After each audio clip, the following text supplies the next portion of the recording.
তখন তখন কী হবে দেখেন, আমি কিন্তু আমার নেতা খুঁজে পাবো না। যদি শুধু পিয়ারে করেন, আমি আমার যে নেতা, আমার নেতা আমি খুঁজে পাবো না। মনে করেন আমার নেতা ওরে আমরা কী করছি, ভোট দিয়ে এমপি বানাইছি।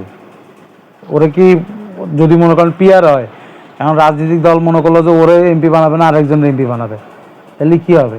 আমরা আমাদের এমপি পাবো?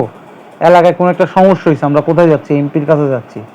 আপনারা আমরা নির্বাচন করছি, আপনারা এই জিনিসটা নিয়ে সংসদে তুলে ধরেন, অথবা সংসদে আমাদের বিষয়গুলো নিয়ে আলাপ আলোচনা করেন। এই বিষয়গুলো বলার জন্য আমরা কারে খুঁজবো? এই বিষয়গুলো মানে জানার জন্য আমরা কার সাথে কথা বলবো, কার সাথে যোগাযোগ করবো? কারো তো পাবো না। সো বিষয়টা হচ্ছে কি, বিষয়টা হচ্ছে পিয়ারটা প্রয়োজন কেন? পিয়ারটা প্রয়োজন হচ্ছে মনে করেন সববার যাতে অংশগ্রহণ থাকে সেই জন্য। কিন্তু আমার ভোটে আমি যাকে ভোট দিয়ে নির্বাচিত করছি সেই এমপিটা আরও বেশি দরকার।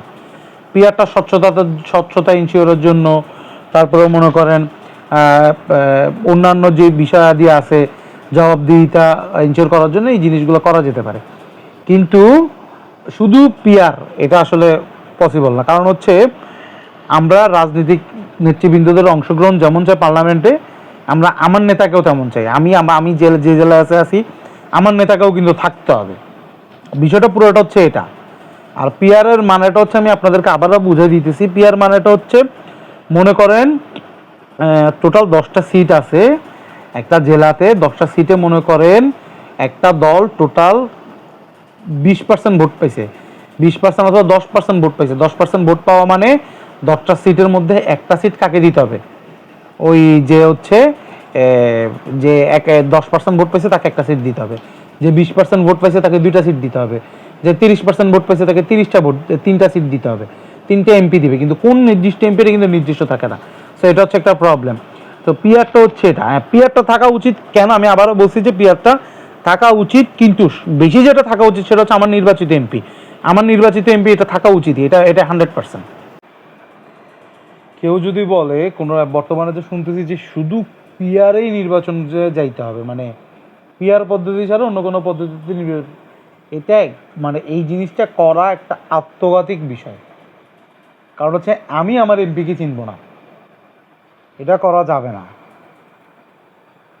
আমার ঠিক আছে, ওই আমরা যদি 2টা প্যানেল ঠিক করি, যে একটা প্যানেলে আমার নির্বাচিত এমপি থাকবে, আমি যাকে নির্বাচিত করছি সে জনগণের এমপি, সে থাকবে। এবং আরেকটা জায়গায় যেটা হচ্ছে রাজনৈতিক দলের অংশগ্রহণের জন্য আরেকটা জায়গায় পিয়ার করা যেতে পারে। কিন্তু যে ভোটে জিতছে একটা ব্যক্তি, সেই ব্যক্তি অবশ্যই থাকতে হবে, না হলে ভাই দেশ মারা খাবে, সোজা কথা। আমি আমার এমপিরে যদি আমি খুঁজে না পাই কেমনে হবে? আমার এমপিরে আমার থেকে খুঁজে পাইতে হবে না? আমার এমপির কাছে আমার যাইতে হবে না? আমার এমপির কাছে যদি আমার যাইতেই হয়, আমার এমপিরে যদি আমার নির্বাচন করতে হয়, তাহলে আমি আমার এই এলাকায় আমি যারা ভোট দিছি, যে ভোটে জিতছে তারে এমপি রাখতেই হবে। এটা হচ্ছে ফার্স্ট ম্যান্ডেট, নাইলে দেশ মারা খাবে, সোজা সবটা বাংলা কথা। আর যদি এরকম না হয় বলা যে সবগুলো পেয়ার, এটা আসলেই লজিক্যাল না। হ্যাঁ, আমরা দুইটা সেপারেট ভাগ করতে পারি, একটাতে পেয়ার রাখবে, একটাতে নন পেয়ার রাখবে, এই